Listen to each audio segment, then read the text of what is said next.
Aji papa wa Jimmy. And be friend na say Daddy. Papa won't give that. Papa won't shimmy. Papa won't shimmy now on no. Papa won't shimmy now on no. My for friend, I went to my tone back. And my papa won't shimmy. Now you won't shimmy. Any mammy, I was yapa. Any mammy, I won't shimmy. Any mammy, didn't trust. Any mammy, I was yapa. Yes, I did. Simple.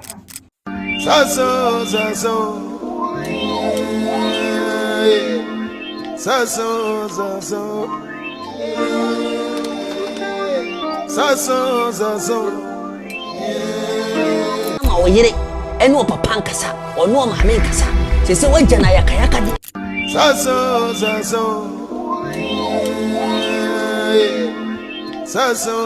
apra no okọ nanim anyeye okọ na chi anyeye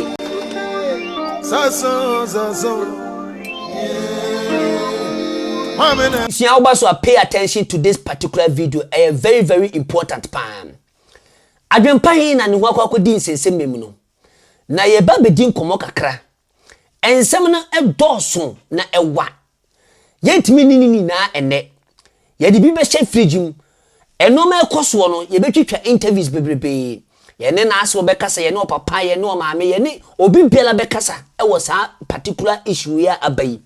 Ye bedi ni na awotweda eye time ni na bibia be koso bia no ye be kisho se abusuafo ni na ebete de ye koso. Na Adwenepahene ye obi a ye ka wo mu a omunim ne pa na pempe enim ne pa na pempe maame enim ne pa sister bi nso o Germany o ye fe na nyaako onu susu enim ne pa Peter Noche e obi a onim ne pa ye wo ada people so omunim ne pa de otwa to pa onim no pa eye emrante hene me ami kase minim Adwenepahene pa na ene sei meni Adwenepahene kofa namfo a minim ne pa meni na kontokwa beef ankasa be se 1.5 years na entokwa ni suntwa ye beba so because me se ensem no edoso kwani ni pa me ba wiasin me hu so obi awu a eye nkrofo de pa mo na de benti na eye nkrofo de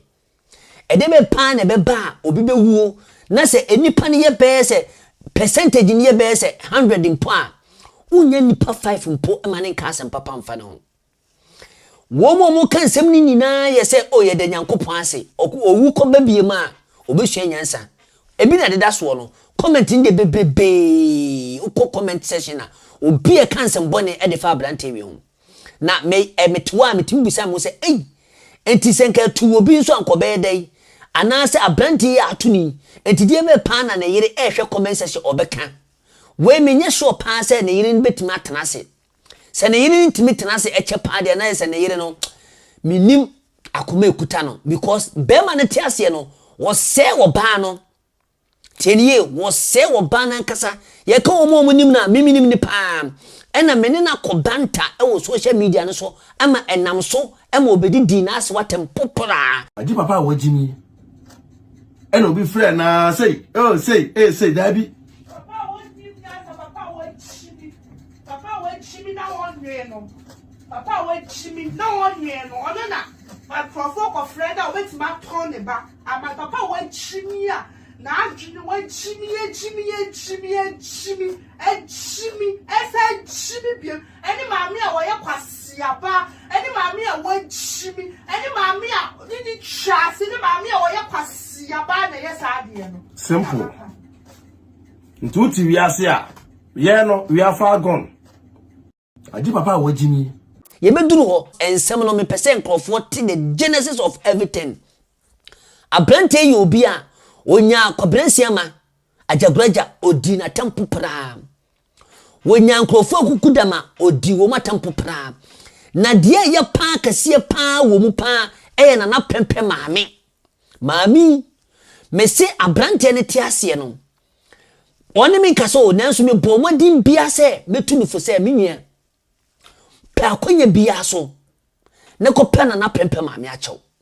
Because one ko pena na pempe maame achew a enya de wa brabo ni betime asi uye da because de wo de aye maame no wa gu maame nani wase ankasa otimi ka che nana pempem maame se obeto se ye di ma nana pempem maame e wo ka mu ensema kase abrante no so bi nimpefe se won ka nokre de enti ameka se won ka nokre ne se ewuo mpo a wawu a ma confirm afiri na busuafo a wo ma gya tumi se wawuo no me da otokla se wonwuye because obetimi ni doctor fo no asehye ho se ka kire me yire se mawu Adwenepahene betimi aka obetimi aka kire ne yire doctors fo se ka kire me yire se mawu na ne yire nso so anasenso ebi obetimi ne yire asehye ho se me yire me pese me yese mawu fa news no ko na ni nya baba ko bi afa ni nya ko wono de wase papa sa woman no wono eye cause trouble ba ko pa wantimi antu ablante ne fo no ono de entiam de so bon pa ne se woye maame panyimu a sebia bru sebia konto woni nyansa ba ko sei mesi Adwenepahene wu a wawu yi sister na wono no ka hu bi no mesi wagimi papa wantimi antu ni foda me krampo a na one me kontoko no mitimi fa akire ka che ne se menua ya kontoko na wi abomodin bia se wo mepa wase wacho de wo de aye wase no mesi se wuwu a anase bibi to a asem bi to a unya kamafo anase bibi to oba na one ne tie na oho be che papa eti bomodi se obetu ho na mon abrante didi matem sa block me because na me was sympathy bi say no ade na wo ye na me ne kon so ntokwa no e wo so osesa na otimi pa achew abrante no wo jata akoma owo arrogant akoma bi ekuta na me say anu ode papa na wodina na pempe maame attempt to na sini na fen so ye dwamanfo ba kansema kase pa anya asem ketwa akokwa o ensem ode ye na pempe no me say enintina na pempe asem yokura ba ontimi ka bi na ye pa se eye na pempe ya senka abranti nko sesan ya ka beboa no de enti ankrofo bebre comment se obekọ bunsam gem enkrofo bebre na condemn no enkrofo bebre na egu nanimu ase woni wu achi mi hu efuna wawu da amasese yedi na temda na Adwenepahene funu nko ana yedi funu na tem mesise nko bi kura nima obekọ kotu funu mpo anase obekọ mochiro ho akokofa funu na se abetwa ne ma esa de na akokotu fridge because any Adwenepahene nkrofo bufu funu no bidonya kopon na de edebe nko a nipa wawu kura anka obi akura nka se oh rest in peace obi atwe bia na wase ye de nyankopon ase na ye ndie baba bedidi ni anom kwan asankwan ya twinkwase soloku mese di abrante we nkrofo ka no wonachi no Adwenepahene baby biela wo hye bia bra na be ye no mayi ansa no wasa akọ because wa me ye no mayi pa dia me nye so se wo yire no mpo obetima tenase because say no wa ya ma wo yire ene o papa nkasa ono ma me nkasa se wagya na yakayaka de akora no okọ nanim anyeye okọ na chi anyeye hwe asem pa serious na make no na me pesa wo tini o mabiase enunti na make ne sa no fast forward yentinsi kobrensia made ne so Adwenepahene ye obi a obeka nsema kese ede to kobrensia ma so kobrensia ma ka che ne se ono de onkum nipa na emum no obema wo life aye miserable ankasa obema wo life aye tantantan na wo be bransa na wawu anye sanso so a ono ka so onkum nipa oso wo sei wa brabo o sei wo nyoma bia e ma Adwenepahene be challenge no kan kwasasem esa de kire papa yi di papa na tem kan sema kase e de kire papa yi Adwenepahene ko so di papa yi atem sama papa yi e be twa nwan di gu ni so na wo twa nwan gu ni so no so be na bre but wan kase obewu eni nti se owuo no mo de kwase ajagoraja enyeye ajagoraja nim ni wo no ho hwe na abrante no so no opedwabo nti no enkrofo bebre bubo ni dwa mo no so bobi se edwabo se obi bo dwa na wa mo ni bia eye chen se wo bo dwa anase onye obi a wo bo dwa bia because enyanyan wo bo dwa nyan enye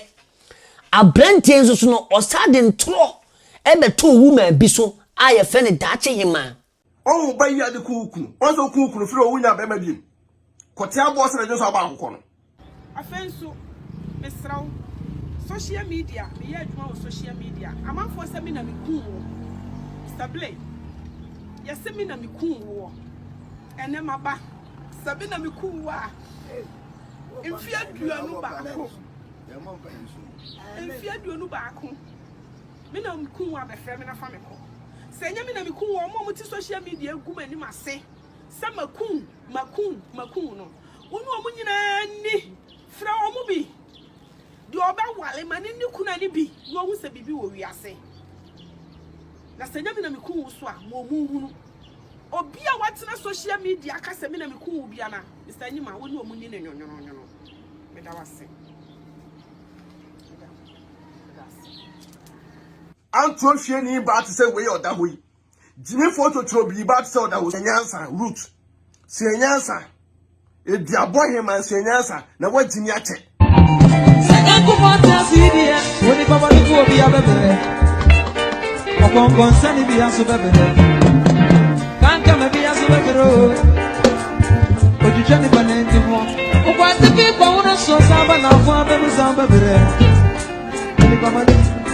I don't make any of them from over funny of them say, I'm on the funny of them anyway. Oh, die, we don't go back to see the they say that. Dache hima efri abroach memu ekọ Ghana ko bodua ewo ni kunu na so se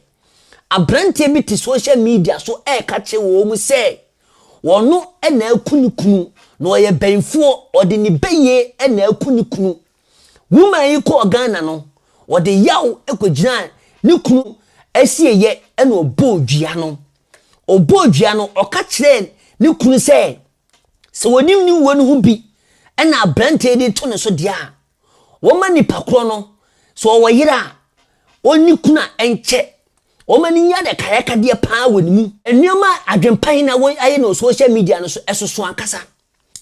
na de hu kase pa eye na pempe ene na asew de na ebe mu no na ase ho ne de ye betwa hu interview ye be fe na asew no ye ni bedi nkomo enoma bi ekoso bia ye ni bedi nkomo onse menka kwan a ewo ni fa so tu no ana de tu no na emom no me pese me cheche mu no ma bi ani so sene ebe ya ye start game no ne ye kyerem de eku no a ana de tu na wo beti no ma bi ase pa issue ni bese ni a wo betete nsem bi no ye sei ni kwa ni sei junior ye sei enoma bebrebe troka na wo betie na emom ni na aka bom e ma ne ye wuo ba akopena enti de wo beti bia no fa to nchen na de twetwe to na kika kan no ma bebre bom na hu de eku no ana se de to no e ma ne fa so wuye na yire nso beka wo so aka bom na de akwa adwendwenim no hu se na yire nso krampo no wono de wa jimi san Becky jimi a wa jimi de Becky wa jimi ataba na ewuo no de meme ametie ese no menye so se adwenpahene wa wuo adwenpahene betima kohye efunada kanim anansan so betima kohye fridge no wuye mu he ni ye pa oyo trofo adwenpahene ye trofo fucking obetima ye settings te se de wa wuo no nanso no wuye until so obeje di pa se anansan obeje di percentage in 100 by 100 pa no this one we say adwenpahene na funu ena da hoi ana nim na da hoi a waka ne nsa gu no bu sa tam ansa no waje ne sa krampo na wo so ko hobi unya video dia dance pass adwenpan ne ekoto na to atwen enye sa manji nida because abrante ne kan okre adwenpan ne mesi okasa hwefom na hwefom a ubeto amenam because mimi nim no na de enti amembo ne kwadu nyina no Echire no ya de nsem bebrebe ba toto abontene because we the beginning of adwenpahene ne no ma bi a wo ye ya ekọ wie ni sei na ne yire eye kuna sese no ne yire aya ankonam no adwenpahene obi a wo no obi ankasa adwenpahene obi a ba bi obokobi okontokwa Stuttgart wo na wo no oni adamfo bia Stuttgart wo na wo wa create enemies dia ma one ne yire even though ne yire cramp no ne opapa ene one omu nyina ankasa Becky can kwasasam chair na yire papa ema wo ba na nkasa na mesi wagimie no Becky ense mo ka che papa muntie die Woni twas no ate wo da munyi wa okura 16 years na akwanye mo yire 16 years o na akwanye mo yire wo de pa no na dada o yire na akwanye mo no o ma o yire ko school concert party don't joke with adwenpahene say the would you be baba no mesu me di baba don't expect any apology over my dead body. I will never allow you to insult my husband. Mono tio social media no tio social media no make us be watch them. Me say a pouch of ma me mpacho tie. by the time one nipa na mo so no by the time amra no ene be dia wie no but insem by the time Germany ha emra no ebe finish no ma no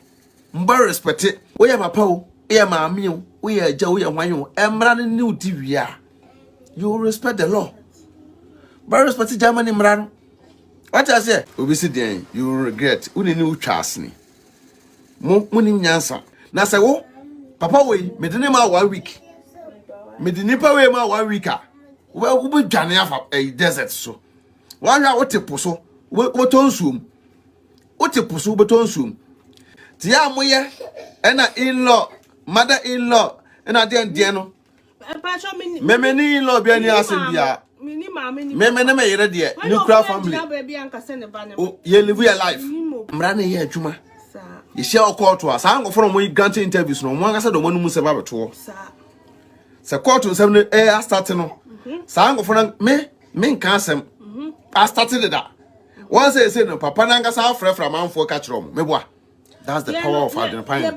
me nka sa nya de a wo ho dabi me nka sa eduru ho a obeti ase tete nyama nyina ya kɔtwe aba emra ne obedi pa next time we respect it sa we 6 months visa no we na want to renew bi mu a but to pick out or something asema ye kama no tu mu se ma me nka ho asem ni na na sa awofo na ngasa o sa me di na ma police we parents awofo police any na wutimi bu ba pla no na ma metimi ka se kono tum menka wo kan be bu okun be prawo wo to atwi next time wo be study me se me di ama police me se wo to atwi emra ne ye adwuma Germany ha net no wo to de ho no obi ame how e wo ho obi ba okura 16 years na akwanye mo yere 16 years o na akwanye mo yere wo de pa no na dada o yere na akwanye mo no o ma o yere ko school concert party don't joke with Adwenepahene say na wudi obi baba no mesumi di baba say na wudi obi baba wani je no mesumi di baba kwashepo udo obi baba yo de na yo de na udo obi baba na yo de na man styles photo now you styles on the panel dada no we hear the one regret one mesumi di baba kona kwashepo maka too straightforward arana from arana abusia so de Matthew Becky no enwema Adwenepahene de ma Becky Adwenepahene de ma Becky ne yire no se won kasenti ono ane papa o twa nasu edi firi papa side me se ensem e wo ho no me mie bi ensem so ensem e wo me mie bi ensem so kra na mia na me pese me chechire omu se ne be ya obeti no ma bi ase we the beginning afi no the next program e be ye no and the next video no obeti die ntia papa no ni nya antokwa court omu ko ye ensem e ba ye akire nsem papa ne ka obo ye ensan wode koma Becky ene ni kunu no Adwenepahene ene nsem a ekọ wo Ghana ni nyina agumi nsem eno ma bi ekọ bia ni nyina agumi nsem but me na ma yedi ame nka ho hwe eche no obeti papa na numa se obeti Becky papa se owuo na ato Adwenepahene no eye ne de ana ase nye ne de odi yaw ana ase ondi yaw ensem e bekọ so no obeti ni nyina papa no so wo Ghana no Adwenepahene papa ono kwa de se ne wono ni suban sitie no mesi se na ni suban sitie ne nka na ase mo Adwenepahene ma papa no wase papa no kika nkwasasem papa no nkwasasem papa no Adwenepahene papa efe na ataboga enkwasasem wo be kika akire wo no wanhwe do ti bebo eduam pa na do ti bebo na me se Adwenepahene nsem de ye betese mu de agu ama watene o ma biase eye duabo anase nye duabo nananom na adome no anase nye nananom na adome no afenso so no ye beba kwanya wo fa so wo be ka hensem hwan na enam ne so o ma ne be ka hensem na wo de wotan ne be ka ye anase hwan mu nti na wo be ka ye ni nyina beba meto me boase atese mu amohu the genesis of Adwenepahene ne nsem wo be keka kire eye social media ekwan wo fa so obewura hensem mu hwan nti na obewura hensem no na hwan pokrampo na eye ne sama ne yes ane omani nyina me se wo bete nsem pa wa ha nti abusua oba so a ensem ne dɔɔso enne we ni de me sheda na me bebiebie no ma bi so ede kire wo se ne be ya obehu the genesis unya hwe saa video wi a ubohu se ensem pa de ewo ho na ensem no pa kutame ensem no pa nso kutana na prempe obi biela obeka cho se okuta ensem pa no na yese oyo trofo anase bia na oboa ye ka wo mu kuta ensem pa omka so mu tenase aka na prempe Peter noche emrante hene se wanya akon sa woman no ni sister no on say ni sister ni isu ni sister ni nim say why a big mistake